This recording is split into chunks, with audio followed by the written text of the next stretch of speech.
नमस्कार, दबंग 24 न्यूज चॅनलमध्ये आपले स्वागत। पुन्हा एकदा पैशांच्या प्रभावांची चर्चा। अमरावती जिल्ह्याच्या राजकारणात माजी मंत्री यशोमती ठाकूर यांनी गंभीर आरोप करत म्हटले आहे की संविधानाच्या मूल्यांना आणि लोकशाही प्रक्रियेला बाजूला सारत उमेदवारांची जुळवाजुळव पैशांच्या बळावर केली जात आहे। याही वर्षी विधान परिषदेची निवडणूक बिनविरोधी होण्याच्या मार्गावर असल्याचे चिन्ह दिसत आहे। त्यामुळे अनेक प्रश्न उपस्थित होत आहे।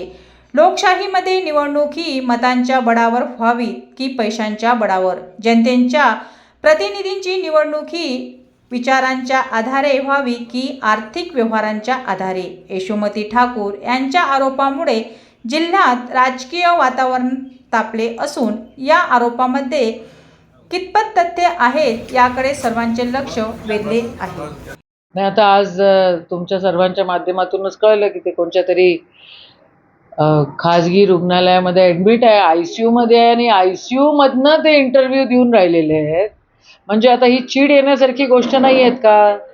विड्रॉलच्या दिवशी आमची त्यांची पहिल्यांदा भेट झाली, त्यांना निवडणूक लढायची होती, ते आले आमच्यापाशी, त्यांनी घेतला B फॉर्म लावला आणि त्या ठिकाणी आता तेच ॲडमिट झालेत। म्हणजे घोडबाजारे काय आहे हा कारभार? कोट्यवधी रुपयाचा याच्यामध्ये व्यवहार झालेला आहे असंही आम्हाला कळतंय।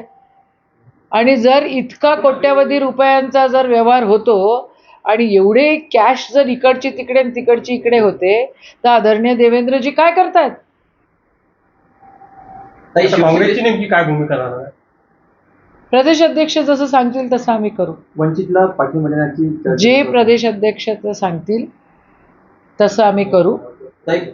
शिवसेनेचे मी बिलकुल हेमंत पाटलांच्या म्हणण्यावर मी दुजोरा देते। खरी गोष्ट आहे, ही निवडणूक जी आहे ही सामान्य कार्यकर्त्याची निवडणूक राहिलेलीच नाही आहे। या निवडणुकीमध्ये काय घोडेबाजार होतो आहे आणि कशा प्रकारे हे लोक करप्शन करतायत, कशा प्रकारे करप्ट सगळी सिस्टम करतायत हे आपण बघतोय।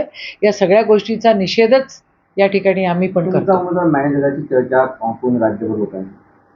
हो, तर ICU मधनं जर तो इंटरव्ह्यू देत असेल भाऊ तर काय आपण बोलावं याच्यावर?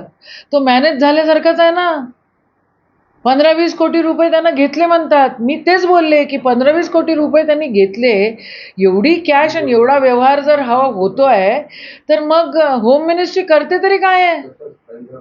नागपुरातच ॲडमिट आहे म्हणते तो, आणि नागपुरातून तो ICU मधनं इंटरव्ह्यू देऊन राहिला म्हणते। चीड येते या सगळ्या गोष्टीची आम्हाला पण।